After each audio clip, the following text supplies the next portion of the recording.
네, 저는 지금 방금 읽어드린 시편 23편 말씀을 가지고 하나님을 믿는 즐거움, 하나님을 믿는 즐거움이라는 제목으로 오늘 함께 말씀을 나누고자 합니다. 저희 집에요, 갓 돌을 지난 2살짜리 아들이 한 명 있습니다. 그런데요, 이 꼬맹이가 요즘에 저를 닮아서 그런지 기계에 굉장히 관심이 많습니다. 이 아이가 정말 좋아하는 기계 중 하나가 TV 리모컨입니다. 그래서요, 집에 있으면 이 TV 리모컨을 너무 사랑한 나머지 막 가지고 놀다가 먹기도 하고요, 계속 이것저것 눌러봐요. 그래서 막 TV 볼륨을 막 크게 올린다든가 막 채널을 막 돌린다든가 이런 일이 비일비재합니다. 그래서 TV를 보고 있는데 갑자기 깜짝 놀라게 막 소리가 커지거나 막 이렇게 막 집중해서 되게 드라마 중요한 장면을 보고 있는데 채널이 갑자기 막 돌아가거나 막 이런 일이 집에서 자주 발생합니다. 그래서 이 아이한테서 이렇게 이 리모컨이 얘가 너무 좋아하기 때문에 이걸 몰래 이렇게 이렇게 감춰두면 얘가 또 어떻게 하는지 이렇게 TV로 막 가가지고 그 전원을 꺼요. 그래서 굉장히 이렇게 기계에 많은 이렇게 관심이 있고 굉장히 좋아하는 것 같습니다. 그리고 이 아이가 또 이렇게 요즘에 들어서 두 번째로 이제 관심을 가지고 있는 기계가 이 컴퓨터 키보드입니다. 그래서 제가 안방에서 이렇게 저희 이 책장에서 이렇게 책상에 앉아서 이렇게 컴퓨터를 하고 있으면 지가 막 다가오더니 그 키보드를 막 누르려고 해요. 그리고 이 아이가 아직 작고 책상은 높기 때문에 이렇게 손을 쭉 뻗어서 겨우 이렇게 키보드를 누르는데 그걸 막 누르면서 굉장히 좋아해요. 막 누르다가 막 혼자 행복해하고 즐거워하다가 너무 즐거운 나머지 나중에 이제 이 키보드를 들고서 이제 바닥에 막 던지고 좋아하고 막 이렇게 합니다. 제가 이렇게 부모는 자녀의 어떤 사소한 행동도 굉장히 과대평가한다는 그런 걸 하는데요. 제가 봐도 이 아이가 커서 굉장히 훌륭한 엔지니어가 될 것 같아요. 그런데 이런 생각을 제가 한번 해봤습니다.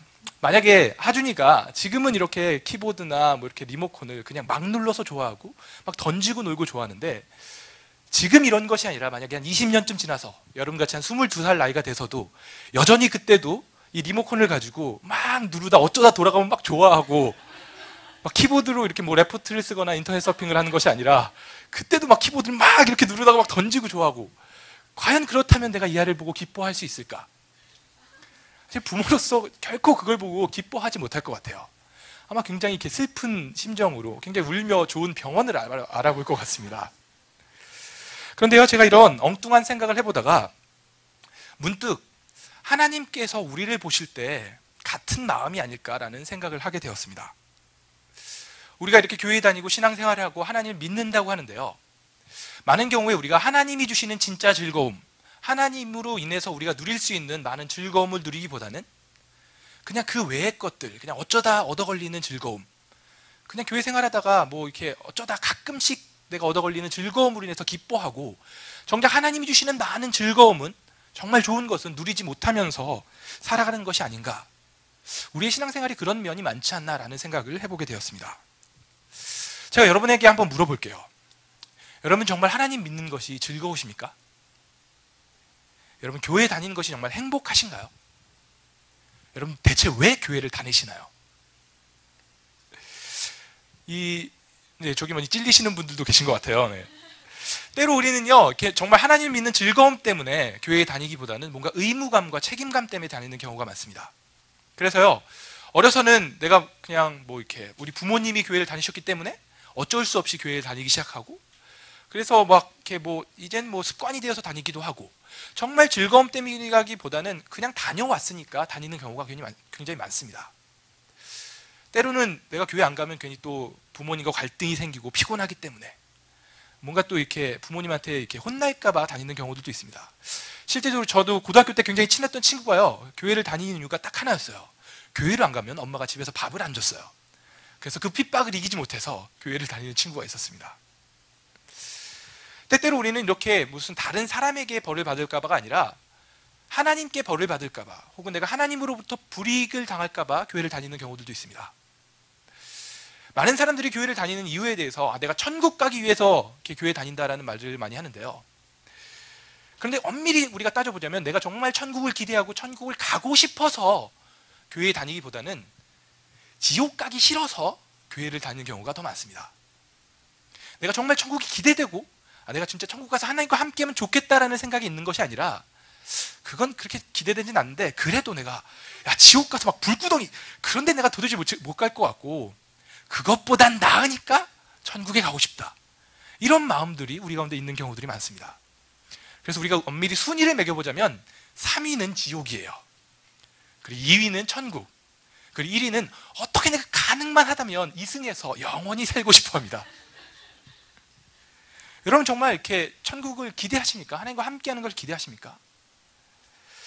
사실 우리가 만약 아무런 기대감 없이 그냥 나중에 한 40년, 60년 뒤에 죽은 다음에 천국 가려고 교회를 다닌다면 결국 그것이 내가 하나님을 믿는 즐거움을 누린 데 있어서 그게 즐겁고 행복한 일이 아닙니다. 그리고 단지 우리가 천국 가기 위해서 교회에 다닌다면 하나님도 그걸 기뻐하지 않으실 것 같습니다. 만약 우리의 목표가 천국에 가는 것이라면 하나님 입장에서 우리가 하나님을 믿기 시작했을 때 아마 우리 가운데 이렇게 이야기하셔야 될지 몰라요. 야, 그래, 그럼 이제 네가 날 믿었으니까, 자, 이제 믿기로 했으니까 한 60년 있다가 우리가 천국에서 만나자. 그때 꼭 봤으면 좋겠다. 60년 동안 신앙을 잃지 말고 나중에 보자. 하나님이 우리 가운데 이렇게 이야기하셔야 될 거예요. 이렇게 우리가 뭔가 의무감 때문에 교회에 다니는 것, 혹은 뭔가 내가 천국 가기 위해서 신앙생활하는 것, 그렇게 내가 그것 때문에 하나님 믿는 것, 여기에는요 뭔가 중요한 한 가지가 빠져 있습니다. 그것은 바로 나와 하나님과의 관계입니다. 하나님은 우리가 뭔가 의무감이나 책임감이나 두려움 때문에 하나님을 믿는 것이 아니라 내가 하나님 믿으면서 하나님과 관계를 맺고 하나님이 나에게 사랑을 주시고 하나님의 은혜를 경험하고 내가 정말로 하나님과의 관계 가운데서 누리는 정말 풍성한 삶의 은혜들을 경험하면서 살기를 원하십니다. 하나님 정말 우리가 행복한 삶을, 하나님 때문에 행복한 삶을 경험하기를 원하십니다. 그게 없으면 우리가 하나님을 믿고 교회를 다니는 것이 굉장히 괴로운 일입니다. 오늘 우리가 읽은 성경 시편 23편을 보면 이 성경의 저자는 지금 하나님과의 이런 사랑의 관계, 정말 하나님이 주시는 풍성한 은혜를 충분히 누리면서 살고 있습니다. 특별히 이 시인은 하나님과, 나와 하나님과의 관계를 목자와 양의 관계로 이렇게 비유하고 있습니다. 오늘 시편은 이렇게 시작합니다. 여호와는 나의 목자시니. 지금 이 시편을 지은 저자는 여호와께서 나의 목자가 되시고 내 삶을 인도해 주신다라고 고백하고 있습니다. 저희가 오늘 말씀을 통해서 우리가 하나님을 믿을 때 누리는 즐거움이 무엇인지에 대해서 이렇게 몇 가지를 살펴볼 텐데요. 우리가 하나님을 믿을 때 하나님과의 관계 속에서 누릴 수 있는 첫 번째 즐거움은 이렇게 하나님이 나의 목자가 되어주시고 나를 인도해 주시는 것입니다. 하나님 우리가 무슨 한 40년, 60년, 80년 뒤에 죽고 나서 천국에 가야지 만날 수 있는 분이 아닙니다. 하나님은 우리가 하나님을 믿는 순간 우리와 함께 해주시고 우리를 보호해 주시고 우리를 인도해 주시는 분이십니다. 하나님은 지금 우리와 관계를 맺고 지금 우리가 하나님과 그런 사랑의 관계를 나누기를 원하십니다. 사실 하나님께서 우리 인간을 창조하신 목적, 우리를 만드신 목적 자체가 이런 관계에 있었습니다. 하나님은 뭔가 심심해서 가지고 놀 인형을 만들려고 인간을 창조하지 않으셨습니다. 우리를 이용하기 위해서 하나님이 우리를 만드시지 않으셨습니다. 하나님은 하나님과 우리가 관계를 누리고 그 관계 가운데서 풍성한 사랑을 좀 주고 싶어서 그것을 경험하고 나누기 위해서 우리를 만드셨습니다. 성경은 하나님이 우리의 아버지가 되시고 우리가 하나님의 자녀라고 이야기합니다. 이 부모와 자녀 관계에 있어서 그 관계 자체가 목적입니다. 뭔가 부모가 자녀를 이용해서 뭔가를 하려는 것이 아니라 그 부모와 내가 아버지고 이게 자녀라는 그 관계 자체가 가장 중요한 목적입니다. 하나님은 우리와 사랑의 관계를 맺기 위해서 우리를 만드셨고 지금도 우리와 그런 관계를 나누기 원하십니다. 제가 어제 설교를 준비하는데요. 저희 집에 애가 둘이 있어요. 아까 말한 그 꼬맹이 남자애가 있고 또 딸이 하나 있는데 어제도 이렇게 설교를 준비하고 있는데 이 애들이 계속 방에 와서 같이 놀자고 막 이렇게 저를 이렇게 설교를 준비하고 이렇게 컴퓨터를 치고 있는데 계속 와서 이렇게 저를 귀찮게 하더라고요. 사실 한편으로는 좀 귀찮은 마음도 있죠. 그런데 저는요, 이 아이들이 그렇게 저한테 찾아와주고 저랑 같이 놀자고 다가온 것이 너무 행복해요. 얘네가 날 위해서 뭔가 큰 일을 해줬기 때문에 내가 좋은 것이 아니라 그냥 아빠기 때문에 나를 찾아오고 나에게 의지하고 같이 놀고 싶어하고 그렇게 관계 맺고 싶어하는 자체가 굉장한 행복입니다. 저는요, 하나님도 이런 마음을 가지고 계시다고 생각해요. 우리가 뭔가 대단한 일을 해서 하나님을 기쁘게 해드리는 것이 아니라 우리가 하나님께 나아가고 어려움이 있을 때도 나아가고 우리가 기쁨이 있을 때도 나아가고 하나님과 내가 정말로 관계 맺고 싶고 하나님을 의지하고 싶어하는 그 자체를 하나님께서 기뻐하신다고 생각합니다. 부모의 마음은요, 자녀가 나에게 뭔가 대단한 것을 해주는 것보다 내가 더 자녀에게 해주지 못해서 미안한 것이 부모의 마음입니다. 한 3주 전쯤이었는데요, 이런 일이 있었어요. 저희 아내가 저희 딸 하윤이를 태우고, 그리고 하윤이 친구를 차에 태우고 이렇게 가고 있었습니다. 저는 그 자리에 없었어요. 그런데 이 하윤이의 친구 소민인데, 소민이가 하윤이한테 이런 얘기를 했어요. 소민이 아빠는 출근했어, 이런 얘기를 했어요. 소민이 아빠는 출근했구나. 그런데 하윤이가 거기다가 자기도 뭔가 말하고 싶었나 봐요. 그러더니 대뜸 하는 얘기가, 하윤이 아빠는 피곤했어, 이런 얘기를 하는 거예요. 저희 아내가 하윤이 아빠 출근했다고? 그러니까 아니, 하윤이 아빠는 피곤했어, 이런 얘기를 했대요. 당시에 제가 그 주간이 이렇게 인카운터 수양회 주간이었어요. 그래서 이렇게 밤이면 맨날 수양회 이렇게 강의를 준비하느라고 맨날 새벽까지 강의 준비하고, 아침에 하윤이가 어린이집 갈 때까지 이렇게 막 피곤해서 막 이렇게 누워 있고 막 이런 걸 보니까 하윤이가 그게 굉장히 인상적이었나 봐요. 우리 아빠는 출근하는 게 아니라 우리 아빠는 피곤한 사람이야, 이렇게 받아들이고 있더라고요. 굉장히 미안해지더라고요. 내가 바쁘고 그럴지라도 애한테 좀 잘해줬어야 되는데, 내가 피곤한 모습만 보여줘서는 안 되는데. 전혀 이게 부모의 마음이라고 생각해요.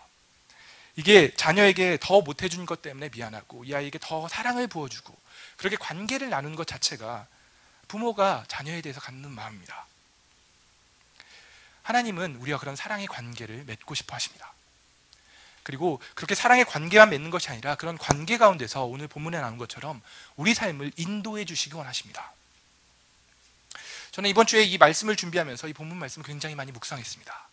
여호와는 나의 목자시다. 하나님이 나의 목자가 되신다. 하나님이 나의 삶을 인도해 주신다. 하나님이 나의 목자가 되시고, 그 하나님이 지금도 내 삶을 붙들고 나를 인도하고 계신다. 그런데 이렇게 이 말씀을 묵상하는 것이 저에게 굉장히 큰 힘이 되었습니다. 사실 제가 요즘 이렇게 미국 유학 준비를 하고 있습니다. 8월 정도에 유학을 가기 위해서 준비를 하고 있는데요, 그게 굉장히 저에게 큰 부담입니다. 제가 나이가 33인데요, 이렇게 나이가 많이 먹어서, 게다가 혼자 가는 것도 아니고 아내도 데리고 두 아이를 데리고 유학을 간다는 것이 굉장히 큰 부담감입니다. 그래서요, 이 생각, 이런 부담감이 들 때마다 내가 어떻게 해야 될지, 과연 내가 이걸 잘하는 선택인가, 내가 이거 실수하는 거면 어떡하지라는 두려움이 저 안에 있습니다. 그런데요, 이번 한 주 그렇게 두려움 가운데 있고 불안한 마음이 있는 저에게 하나님이 나의 목자이고 나를 인도하여 주고 계시고 지금도 나와 함께 하신다는 이 말씀이 저에게 너무 큰 힘이 되었습니다.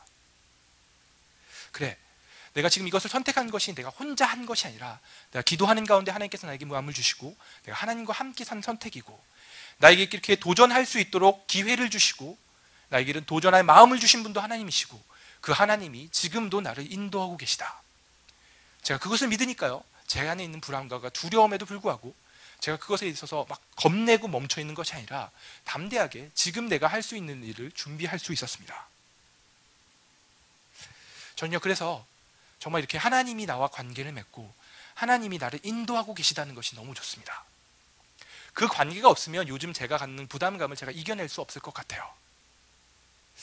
아마 여러분들 중에 뭔가 졸업을 앞두고 계시거나 아니면 뭔가 직장이나 진로를 결정하기 위해서 고민 중이신 분들은 공감하실 텐데요, 우리 인생에 있어서 가장 큰 두려움이 뭐냐면, 내가 내 모든 선택에 대해서 나 혼자 책임져야 된다, 내가 한 이 결정에 대한 책임을 나 혼자 져야 된다. 그런 부담감이 우리 삶에 있어서 우리를 굉장히 두렵게 만들고요, 우리가 근데 굉장히 큰 부담이 됩니다. 그런데 오늘 말씀을 보면 하나님은 결코 우리를 그렇게 혼자 내버려 두지 않습니다. 너 혼자 잘해봐라, 네가 한번 잘하는지 내가 두고 보겠다라고 우리를 혼자 내버려 두고 너 혼자 열심히 해보라고 우리를 버려두지 않으십니다. 하나님은 우리와 함께 하시고 우리를 인도하시는 분이십니다. 우리와 함께 우리의 선택에 도움을 주시고 우리의 선택에 대해서 지지해 주시고 우리의 선택에 대해서 우리를 인도해 주시는 분이십니다. 여러분도 제가 만난 하나님, 지금 이 시편의 기자가 고백하는 하나님, 그 하나님을 좀, 여러분의 삶을 인도하는 하나님을 만나시기 바랍니다.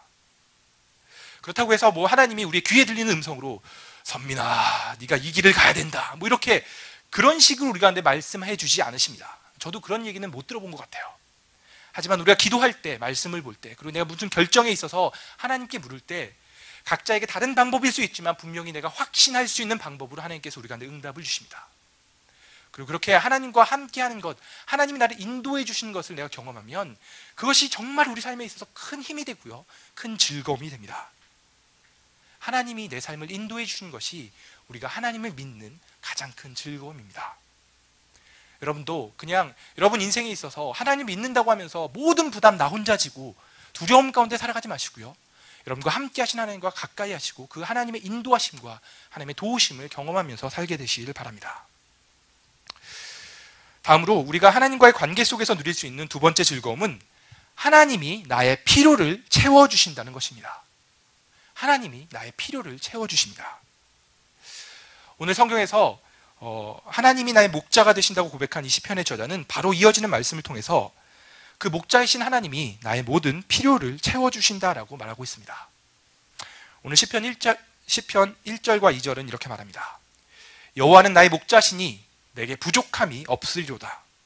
그가 나를 푸른 풀밭들에 누이시고 쉴 만한 물가로 인도하시는도다. 지금 시편의 저자는 자신 있게 말합니다. 하나님이 나의 목자시기 때문에 나에게 부족한 것이 없다. 하나님이 나에게 가장 필요한 나를 쉴 만한 물가로, 나를 푸른 풀밭으로 하나님이 나를 인도하여 주신다. 나는 하나님 안에서 만족할 수 있다. 이렇게 말하고 있습니다.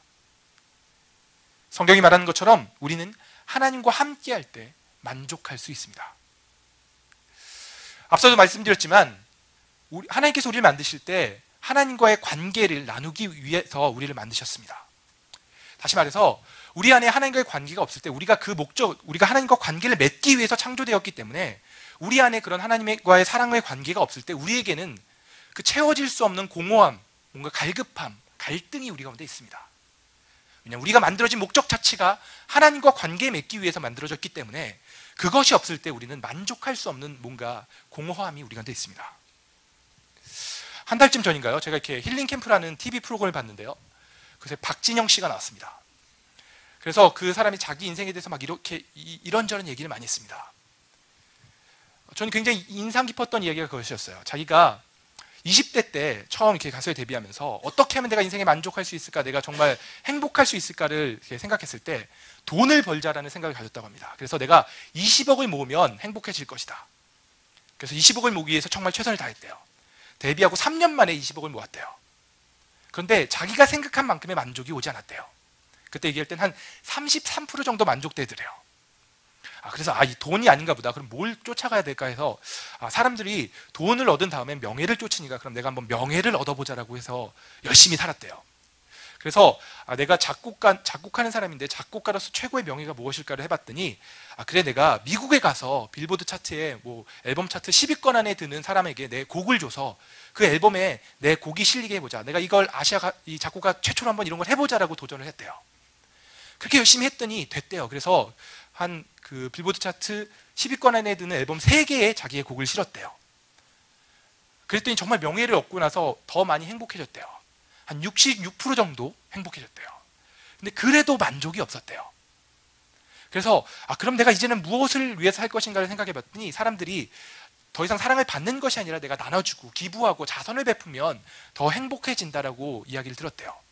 그래서 그때부터 기부하고 자선을 하고 그런 삶을 살기 시작했대요. 그랬더니 한 99% 정도까지 만족이 오고 행복해졌대요. 근데 자기가 어떻게 해도 채워지지 않는 1%가 있었대요. 그래서 이 사람이 그 만족되지 않는 1%를 채우기 위해서 박지영 씨가 굉장히 엉뚱하지만 신을 찾기 시작했대요. 그래서 불경, 성경, 코란 이런 것들을 다 갖다 놓고 신을 찾기 시작했대요. 하루에 이렇게 2시간씩 비워서 2년 동안 자기가 그런 경전들을 연구하고 있대요.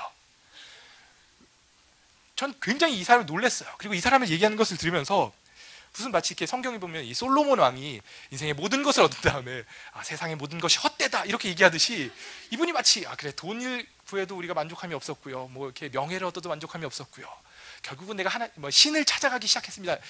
이것이 이렇게 느껴지더라고요. 굉장히 득도하신 분이더라고요. 그런데 박진영 씨는 정말 최선을 다해서 자기가 이렇게 얻고자 하는 것들을 많이 얻었어요. 돈도 얻었고 명예도 얻었고 뭔가 내가 자선도 하고. 그런데 이 사람의 삶을 보면요, 정말 17년 동안 기계처럼 살았어요. 아침에 몇 시에 일어나서 그 아침에 스케줄이 다 정해져 있고 한 번도 빼먹지 않고 그 삶을 살아가더라고요. 그렇게 정말 노력했는데 그 안에도 끝없이 만족되지 않는 그 1%를 찾지 못했대요. 그래서 신을 찾기 시작했다는 거예요. 사실 박진영 씨처럼 이렇게 돈도 없고 명예도 없고 이런 것들을 갖는 사람이 아마 1%도 안 될 거예요. 하지만 더 안타까운 사실은 그렇게 다 얻은 사람도 만족할 수 없는데 더 많은 사람들이 그런 만족을 주지 못하는 것을 따라서 그 돈을 위해서, 그 명예를 위해서 정말 평생을 살아갑니다. 하지만 성경은 우리가 그런 걸로 만족할 수 없고 그런 것이 우리 가운데 행복을 주는 것이 아니라고 말하고 있습니다. 우리는 하나님 안에 있을 때 만족할 수 있습니다. 우리가 하나님과 함께할 때 하나님은 우리의 필요를 채우십니다. 우리는 하나님과의 관계 가운데서 만족할 수 있습니다. 그리고 이것이 단지 그냥 우리가 하나님 안에 있을 때 하나님이 우리의 영적인 필요를 채우신다, 하나님이 우리 가운데 영적인 만족을 주신다, 그것만을 이야기하는 것이 아닙니다. 하나님은 우리의 실제적인 필요도 채우시는 분이십니다. 오늘 성경은요, 하나님 우리를 푸른 풀밭, 쉴 만한 물가로 인도하신다라고 말하고 있습니다. 하나님 우리 가운데 좋은 것을 주시기 원하십니다. 그것이 단지 영적인 만족일 뿐만이 아니라 실제로 우리의 필요, 우리에게 가장 좋은 것을 하나님께서 주시는 분이십니다. 하나님이 우리 아버지입니다. 우리가 가진 것이 없어도 우리가 아버지에게 구하기만 하면 그 능력 있으신 하나님이, 그 아버지가 우리 가운데 많은 것을 주실 수 있습니다. 제가요, 이래봬도 이렇게 고등학교 다닐 때 그 학교 이사장의 아들이었습니다. 사실 제가 학교를 다니면서 특별히 많은 것을 하진 않았어요. 그런데 저희 아버지가 그 학교의 이사장이라는 그 사실 자체가 저에게 굉장히 큰 능력이 되었습니다. 한 번은 이런 경험이 있어요. 제가 이렇게 학교에 다닐 때 영자신문반이었는데요. 영자신문반에서 이렇게 열심히 준비를 하는데 어느 날은 갑자기 선생님이 오더니 학교에 돈이 없어서 영자신문이 못 나온다, 이렇게 얘기를 하시더라고요. 제가 집에 가가지고 불평을 했어요. 아니, 이런 게 어디냐, 돈이 없어서 학교에서 그럼 영자신문반을 만들지 말든가, 이렇게 불평을 했습니다. 그랬더니요, 다음날 학교에 갔더니 영자신문이 나온다고 이야기가 되었습니다. 이게 제 능력이 아닙니다. 저희 아버지에게 능력이 있었기 때문에 이런 일이 생겼습니다. 여러분, 일개 고등학교 이사장 아들에게도 이런 능력이 있습니다. 그런데 성경은 하나님이 우리 아버지라고 이야기합니다. 모든 것을 하실 수 있고 모든 것을 가지신 그 하나님께서 우리 아버지가 되어주시고 우리를 사랑한다고 말하고 있습니다. 그 하나님은 우리 가운데 우리가 구하는 것들을 주시기를 기뻐하는 분입니다. 어떤 사람들은요, 야, 네가 그렇게 구하면 안 돼, 그건 어린 신앙이야. 하나님은 우리가 뭔가 더 열심히 살아서 하나님을 기쁘게 해드려야지, 우리가 열심히 살고 거룩하게 살아서 하나님을 기쁘시게 해드려야지, 우리가 자꾸 뭐 달라고 하는 거, 우리가 하나님께 뭐 이렇게 구하는 거, 그건 다 신앙이 어린 거야 라고 이야기합니다. 저도 예전에는 그렇게 생각했어요. 저도 뭔가 하나님께 달라고 하고 구하고 이런 거 잘 못했어요. 그런데요, 제가 부모가 되고 자녀를 갖고부터 그 시각이 많이 달라지기 시작했습니다. 제가 부모 입장에서 자녀를 볼 때 그 자녀에게 원하는 것이 이 아이가 정말 이렇게 막 성숙해서 나를 좀 어렵게 여기고 어떻게 하면 나를 기쁘게 할까를 생각하면서 지 혼자 열심히 살아가는 거, 저는 그걸 원치 않습니다. 오히려 이 아이가 나에게 무엇이든지 와서 구하고 무엇이든지 와서 나에게 원하는 것을 말하고 무엇이든지 나에게 아무 꺼리낌 없이 이야기하는 것, 그걸 바랍니다. 물론 그렇다고 해서 이 아이가 원하는 것을 제가 다 해주지 않습니다. 왜냐하면 때로는 그것이 이 아이에게 해로운 것일 수도 있고 이 아이에게 위험한 일일 수도 있습니다. 그래서 주고 안 주고 판단하는 것은 부모가 하는 역할입니다. 자녀가 그걸 미리 고민해서 어렵게 생각하고 다가가지 못하고 그것을 부모가 기뻐하지 않습니다. 하나님도 우리 가운데 마찬가지입니다. 하나님은 우리가 뭔가 하나님을 너무 어렵게 생각해서 하나님을 너무 이렇게 두렵게 생각해서 잘 다가가지도 못하고 잘 구하지도 못하고 하나님께 뭔가 이렇게 바라지도 못하는 것을 원하시는 것이 아니라 우리가 언제라도 자연스럽게 다가가서 하나님께 마음껏 구하고 하나님께서 나에게 주실 것들을 기대하고 하나님께 내가 무엇이라도 요구하고 요청하고 그것을 원하십니다. 그래야 그 관계 가운데서 하나님의 사랑을 우리가 누릴 수 있고요, 하나님과 깊은 관계를 맺을 수 있습니다. 여러분, 더 이상 뭔가 책임감, 의무감, 내가 뭔가를 해야지 하나님께 나아가지, 그런 생각으로 신앙생활하지 마십시오. 결코 그렇게는 하나님과의 친밀한 관계를 누릴 수 없습니다. 하나님께 자연스럽게 나가서 여러분의 필요를 구하십시오. 하나님 주시기를 기뻐하시는 분이십니다. 하나님 우리의 필요를 채우시고 그렇게 나의 필요를 채우시는 하나님을 경험하는 것이 우리가 하나님을 믿는 큰 즐거움입니다. 여러분도 그렇게 여러분의 삶의 필요를 채우시고 여러분에게 만족을 주시는 하나님을 여러분의 삶에서 경험하게 되시기를 바랍니다. 마지막으로 하나님을 믿는 우리가 누리는 또 하나의 즐거움은 하나님께서 실패한 나, 쓰러진 나를 일으키신다는 데 있습니다. 오늘 보면 3절과 4절은 이렇게 말합니다. 내 영혼을 소생시키시고 자기 이름을 위하여 의의 길로 인도하시는도다. 내가 사망의 음침한 골짜기로 다닐지라도 해를 두려워하지 않는 것은 주께서 나와 함께 하심이라. 주의 지팡이와 막대기가 나를 안위하시나이다. 지금 이 성경의 저자는 지금까지 자신과 함께 하셨던 하나님을 기억해 보면서, 나를 도우셨던 하나님, 나와 함께 하셨던 하나님을 기억해 보면서 그 함께 하셨던 하나님이 쓰러진 나를, 실패했던 나를 일으키시고, 내가 정말 사망의 골짜기, 죽음의 위기를 겪을 때도 하나님이 나와 함께 하시면서 나를 보호하셨다라고 말하고 있습니다. 그 하나님을 자기를 도우시고 내가 실패했을 때 나를 다시 일으키셨다라고 지금 이야기하고 있습니다. 그런데 이러한 시인의 고백은 그냥 의뢰하는 고백이 아닙니다. 그는 진짜 자신의 삶에서 실패하고 정말로 그 죄책감이나 상처로 인해서 죽고 싶어 했던 자기에게 그때도 떠나지 않으시고 자기를 다시 일으키셨던 하나님을 기억하고 있습니다. 지금 이 시편 23편을 쓰고 있는 사람, 이 시편의 이 저자는요, 굉장히 유명한 사람입니다. 다윗이라는 사람입니다. 이 다윗은요, 이스라엘 역사상 가장 위대한 왕이었고요, 가장 뛰어난 이 전쟁에 능한 사람이었습니다. 이분은 이렇게 거친 분이기도 했지만 굉장히 시를 많이 쓴 시인이기도 했고요, 악기에도 굉장히 능숙했다고 합니다. 사실 이분이 굉장히 유명해서요, 우리도 좀 흔히 알고 있습니다.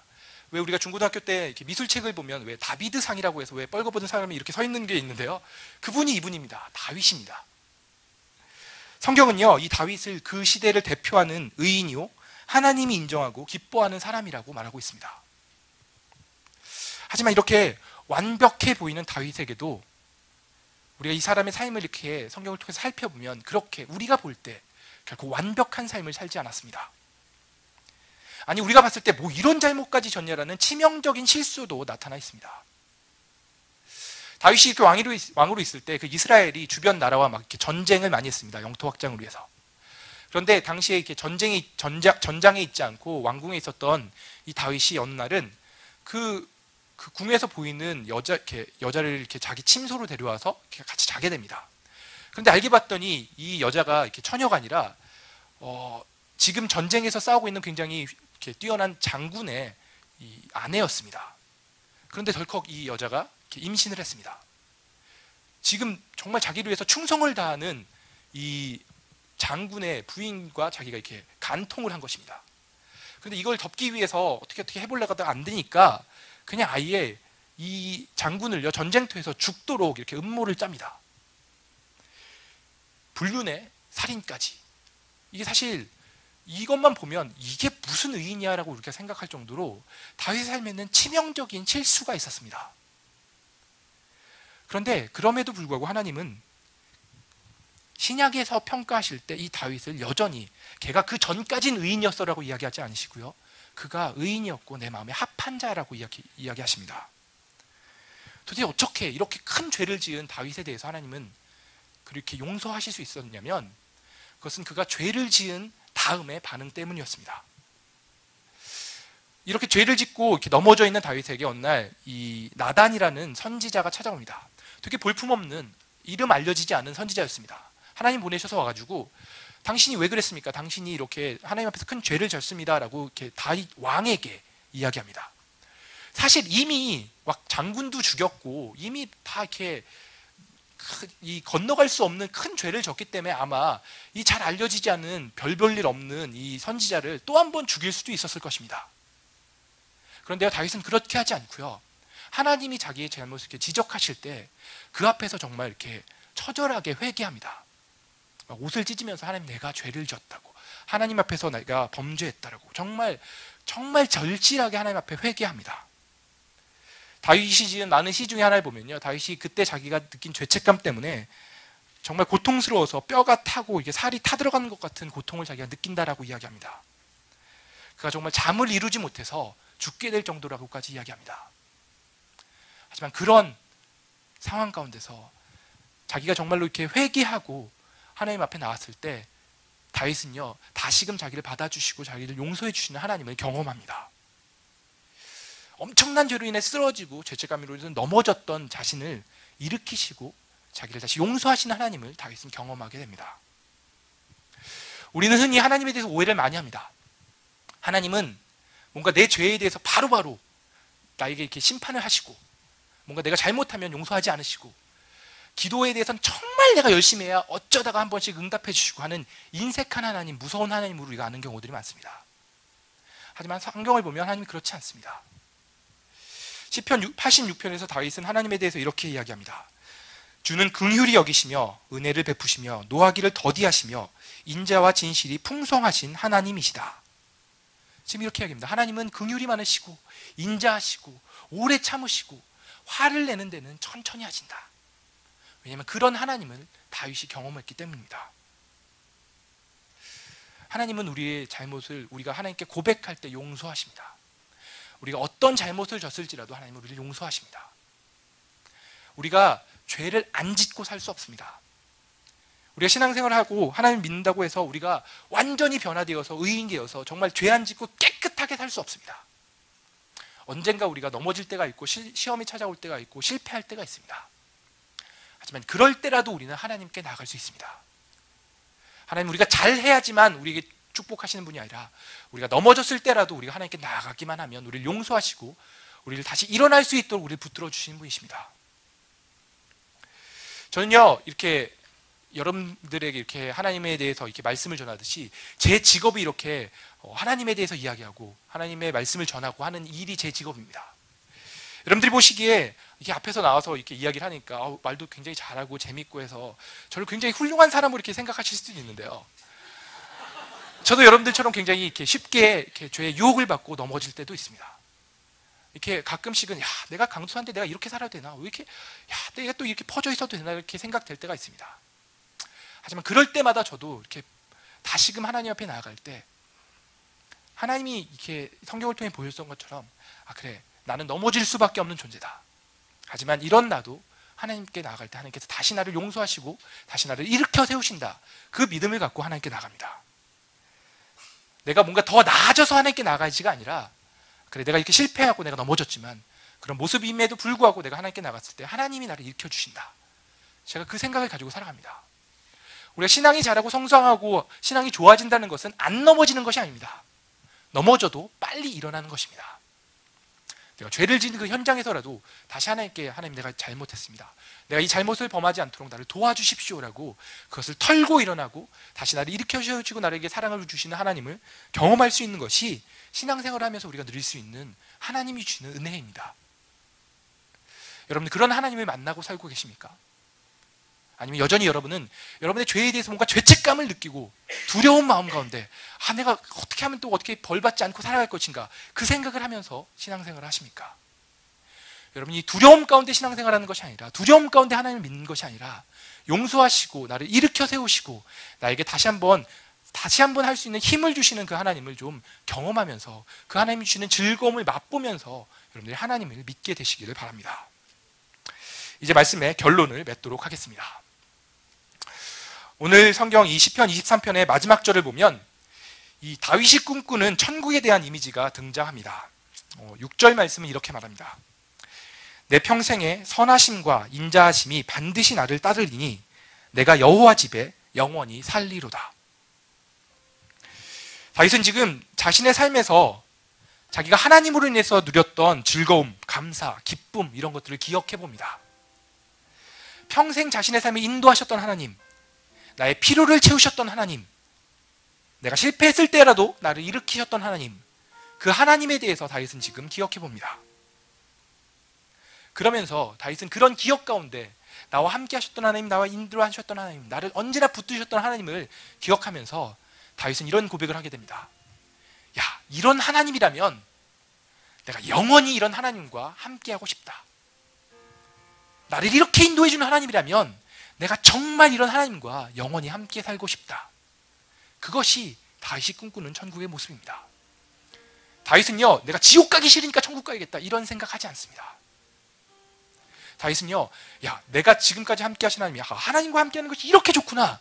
그렇다면 내가 앞으로 평생 영원토록 내가 정말 하나님과 함께 하고 싶다. 그런 고백을 합니다. 이게 참 멋있는 고백 아닙니까? 여러분, 저는요, 여러분들도 좀 그런 하나님이 주시는 즐거움을 좀 맛봤으면 좋겠습니다. 더 이상 뭔가 그래, 지옥 가긴 싫으니까 어쨌든 내가 예수님 믿어야겠고 그런 생각이 아니라 정말로 하나님이 주신 즐거움을 정말 마음껏 맛보고 그 즐거움 때문에 야, 이런 하나님이 주신 즐거움을 내가 영원토록 맛보고 싶다. 내가 하나님과 영원히 살고 싶다라는 그 기쁨을 여러분들도 경험하게 되기를 바랍니다. 저는요, 요즘 정말 하나님이 좋아요. 제가 이전에 어떤 때보다도 지금 정말 하나님을 더 좋아하는 것 같습니다. 정말 요즘 제 삶을 보면 하나님이 저를 인도하시는 것들이 되게 많이 느껴지거든요. 내가 쓰러질 때도 나를 붙들어 주시고, 지금 나의 삶에서 내가 어떻게 가야 될지 두려울 때 나를 도와주시고, 진짜 내 삶에서 한 걸음 한 걸음 하나님이 인도하시는 것들을 볼 때 제가 정말 하나님 믿는 것이 즐겁습니다. 그래서 요즘 같으면 정말 저도 그런 고백을 해요. 지금 내 삶에서 하나님 없이는 난 못 살겠다. 하나님은 제가 강도사니까 저를 특별히 만나주시는 걸까요? 아니, 그렇지 않습니다. 하나님은 지금도 여러분과 함께하기 원하시고요, 여러분이 조금 더 하나님께 관심을 갖기를 하나님이 원하고 계십니다. 여러분, 제발 그냥 의무감 때문에, 책임감 때문에 그냥 습관처럼 교회 오지 마시고요, 여러분과 함께 하시기 원하시는, 그렇게 여러분과 관계 맺기 원하시는, 여러분에게 사랑을 주시기 원하시는 하나님께 조금만 더 관심을 기울여 보십시오. 너무 큰 일부터 시작 안 하셔도 됩니다. 뭔가 쉽지 않고 어색할지라도 떠듬떠듬 하나님께 기도해 보시고요, 여러분들의 필요를 구해 보시고요, 도움을 구해 보세요. 하나님이 여러분들을 만나 주실 것입니다. 정말 하나님과 함께하는 것은 즐거움입니다. 뭔가 의무가, 온갖 책임과 이거 하지 마라 저거 하지 마라, 그것이 신앙생활이 아니라, 하나님 믿는다는 것은 나를 인도해 주시고 나에게 힘이 되시고 나를 붙들어 주시는 그 하나님을 즐거워하면서 하는 것입니다. 하나님 믿는 여러분, 그런 하나님이 주시는 즐거움을 마음껏 누리게 되시길 바랍니다. 그런데 혹 여러분들 가운데는요, 아직 그런 하나님이 누구신지, 내가 하나님의 자녀라는 것이 무엇인지 모르는 분들도 있을 수 있습니다. 아니, 오늘 이렇게 친구를 따라서 교회라는 곳에 처음 오신 분들도 있을 수 있습니다. 근데 혹시 여러분들 가운데 오늘 이 설교를 들으면서, 야, 하나님을 믿으면 저런 축복이 나한테 있다는데, 하나님을 믿으면 하나님이 내 삶을 인도해 준다고 하고, 나의 두려움과 나의 불안감을 하나님께서 위로하여 주시고 우리 가운데 평안함을 주신다고 하는데, 나도 좀 그런 하나님을 좀 믿어보고 싶다, 나도 좀 그런 하나님이 내 아버지였으면 좋겠다라는 생각이 드시는 분이 있으신가요? 제가 이 시간에는 말씀을 마무리하면서 그런 분들을 위해서 하나님의 자녀가 되는 아주 쉬운 방법을 여러분들에게 알려드리겠습니다. 기독교가 굉장히 뭔가 많은 것을 가르치는 것 같지만 사실 기독교가 말하는 진리는 굉장히 간단합니다. 성경은요, 우리 모두가 죄인이라고 말합니다. 우리가 뭔가 행동을 잘못하고 우리가 뭔가 큰 잘못을 저질러서 죄인이 아니라, 우리가 하나님을 따르지 않고 하나님을 떠나고 하나님 없이 살려고 하는 것 자체가 죄라고 말합니다. 그래서 그 죄로 인해서 우리는 하나님과 더 이상 관계할 수 없게 되었습니다. 하나님이 주시는 하나님과의 기쁨 정도가 아니라 그냥 하나님 자체를 우리가 알 수 없고 하나님과 관계가 전혀 이렇게 할 수 없는 관계로 우리가 되어버렸습니다. 그리고 그 죄에 대한 대가는 성경이 말하기를 죽음이라고 이야기합니다. 죽음이 대가이기 때문에 우리가 뭔가 그 이외의 것, 다른 무슨 선행이나 내가 뭔가 고행이나 아니면 뭔가 묵상이나 뭔가 깨달음을 통해서 우리가 죄의 문제를 해결할 수가 없습니다. 죄에 대한 대가는 죽음입니다. 그래서 우리의 노력으로 우리가 죽고 나서 살아나지 않는 한 그 죄의 문제를 해결할 수 없습니다. 그런데 하나님이 우리를 너무 사랑하시기 때문에 우리의 그 죄의 문제를 해결하기 위해서 우리 가운데 하나님의 방법을 하나 마련하셨습니다. 그것은 무엇이냐면, 하나님의 아들인 예수님을, 죄 없는 분을 이 땅에 보내셔서 우리를 대신해서 죽게 만드셨습니다. 죄 없으신 분이 죽음이라는 대가를 대신 치르셨습니다. 그리고 하나님은 우리가 예수님이 와서, 하나님의 아들인 예수가 와서 내 죄를 대신해서 죽었다는 사실을 믿기만 하면, 네가 이미 그 대가가 치러졌기 때문에, 십자가 때문에 더 이상 그 죄의 문제로 인해서 힘들어하지 않아도 되고 그 죄의 문제를 내가 해결하겠다라고 말씀하셨습니다. 우리가 필요한 것은 우리가 뭔가 선행을 하고 뭔가 착한 일을 하고 뭔가 더 열심히 사는 것이 아니라 그냥 단 한 가지, 하나님이 마련하신 방법, 예수님이 나를 위해서 대신 죽으셨다, 그것을 믿고 입으로 고백하는 것입니다. 굉장히 쉬운 방법입니다. 너무 쉬워서 잘 안 믿겨지는 방법입니다. 그냥 믿고 예수님이 나를 위해서 죽으셨습니다, 내가 그것을 믿습니다, 그것만 이야기하면 된다고 하니까 너무 쉬워서 잘 믿지 못합니다. 하지만 이것이 기독교의 본질입니다. 하나님의 아들이 이 땅에 와서 내 죄를 대신해서 죽었다. 그걸 내가 믿으면 내 죄가 용서받고 내가 다시 하나님과 관계 맺을 수 있고 하나님이 나의 아버지가 되시고 하나님이 주신 사랑과 축복을 내가 경험할 수 있다. 그것이 기독교에 말하는 기독교의 진리입니다. 굉장히 쉬운 일입니다. 하나님이 나를 위해서, 내가 죄인이고 하나님이 나를 위해서 아들을 보내주셔서 예수님이 내 죄를 위해서 죽으셨다. 그것을 믿고 입으로 고백하기만 하면 됩니다. 정말 쉬운 일이지만 우리 인생에 있어서 정말 중요한 일입니다. 우리가 그렇게 고백만 하면 우리가 하나님과의 관계가 시작됩니다. 오늘 설교를 통해 말씀드렸던 것처럼 하나님이 내 삶에 인도해 주시고 나의 피로를 채우시고 하나님이 쓰러져 있을지라도 나를 다시금 일으켜 세우십니다. 여러분, 지금 제가 여러분들과 정말 이렇게 하나님을 내 인생에 초청하는, 정말 예수님을 내가 믿기로 고백하는 기도를 여러분들과 함께 할 것인데요, 이것이 굉장히 쉬운 일입니다. 따라서 기도하고 내가 그것을 믿기만 하면 됩니다. 근데 그 쉬운 일을 통해서 여러분의 삶에 정말 굉장히 큰 변화가 일어날 수 있습니다. 이제 다 같이 우리가 한번 좀 눈을 감았으면 좋겠습니다. 이 시간 먼저 우리가 이렇게 좀 한 가지 먼저 확인을 좀 하도록 하겠습니다. 여러분들 가운데 오늘 내가 설교를 들으면서 하나님이 나와 함께 하신다고 했고 하나님이 나의 아버지가 되신다고 했는데 저는 이미 그런 하나님을 나의 아버지로, 내가 하나님의 자녀인 것을 내가 믿습니다. 하나님이 나의 아버지가 되시고 내 삶을 인도해 주시는 것을 내가 믿고 있고 그것을 경험하고 있습니다 라고 이렇게 고백하시는 분이 있으시면요, 한번 다 같이 한번 손을 들어 주십시오. 나는 그런 하나님을 만나고 있고 그런 하나님이 나의 아버지입니다, 나에게 구원의 확신이 있습니다 라고 생각하시는 분 손을 들어주십시오. 네, 감사합니다. 손을 다시 내려주실까요? 이번에 한 번 더 이렇게 묻도록 하겠습니다. 지금 제가 이렇게 강수사님의 말을 듣고 손을 들고 싶었는데 미처 들지 못했습니다. 아직까지 저에게 내가 하나님의 자녀라는 확신이 없습니다. 나의 그런 믿음이 없습니다. 하지만 저도 그런 하나님의 자녀가 되고 싶습니다. 오늘 설교를 들으면서 하나님이 정말 내 삶에 인도해 주시고 나에게 필요를 채워주시고 나와 함께 하신다고 했는데 저도 좀 그렇게 나와 함께 하신 하나님을 경험하고 싶습니다. 그런 분이 있다면 이 시간 잠시 용기를 내어서 한번 손을 들어서 표해 주십시오. 제가 그분들을 위해서 한번 기도해 드리도록 하겠습니다. 저도 그런 하나님을 경험하고 싶습니다. 저도 그런 하나님을 경험하고 싶습니다. 네, 감사합니다. 네, 손을 들으신 분들은 내리셔도 좋습니다. 이 시간 한번 잠깐 더 시간을 더 드리겠습니다.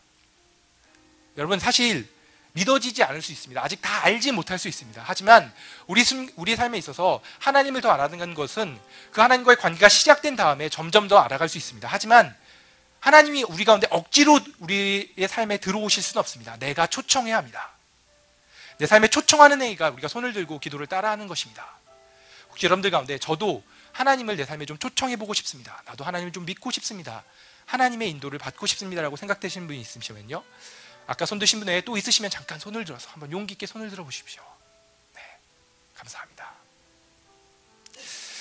이 시간 우리가 다 같이 한번 기도하겠습니다. 손을 드신 분들, 그리고 이렇게 미리 아까 나는 믿습니다라고 그 손을 드신 분들도요, 지금 같이 한번 지금 손 드신 분들을 위해서 같이 한번 우리 돕는 의미에서 같이 한번 기도하도록 하겠습니다. 저를 따라서 제가 한마디 한마디 할 때마다 저를 따라서 기도하시면 되겠습니다. 사랑의 예수님, 감사합니다. 이 시간 제가 예수님을 내 삶에 초청하기 원합니다. 주님, 저는 죄인입니다. 지금까지 하나님의 뜻대로 살지 않고 제 마음과 제 뜻대로 살았던 저의 모든 죄를 회개합니다. 주님이 십자가에서 죽으심으로 나의 모든 죄가 용서받았음을 믿습니다. 지금 나는 나의 마음의 문을 열고 예수님을 나의 구주, 나의 하나님으로 영접합니다. 나의 죄를 용서해 주시고 영생을 주심을 감사합니다. 나를 다스려 주시고 나를 주님이 원하는 사람으로 만들어 주세요. 예수님의 이름으로 기도합니다. 아멘. 여러분 지금 기도했는데요. 혹시 이 기도를 처음 하신 분들 가운데 여전히 여러분들의 마음 가운데 아무런 변화도 안 느껴지고 이게 무슨 일이 있었나라는 생각이 드는 분들도 있을 겁니다. 하지만요, 분명한 것은 말씀에 따르면 우리가 이렇게 믿고 입으로 신했을 때 하나님이 우리 안에 거하시겠다라고 약속하십니다. 신앙생활은요, 이것이 끝이 아니라 지금부터가 시작입니다. 지금부터 이제 여러분은 하나님과 관계 맺을 수 있습니다. 여러분들, 내가 잘 모르는 부분들 이제 신앙생활을 하면서 말씀을 통해서, 그리고 여러분들 같이 신앙생활하는 친구들을 통해서 더 많이 들을 수 있고 배울 수 있습니다. 하지만 지금부터 여러분들이 하나님의 자녀가 이미 되었습니다. 하나님이 여러분 안에 계시고요, 여러분이 여러분을 도우시는 그 아버지이신 하나님을 만날 수 있습니다. 지금부터 더 그 관계의 풍성함이 무엇인지, 하나님이 그 관계 가운데서 얼마나 좋은 것을 우리에게 주시는지를 경험하고 그 하나님이 주시는 즐거움을 더욱 맛보고 살아가셨으면 좋겠습니다. 우리 가운데 이렇게 일하신 하나님을 기대하면서 우리가 하나님께 박수로 영광 드렸으면 좋겠습니다.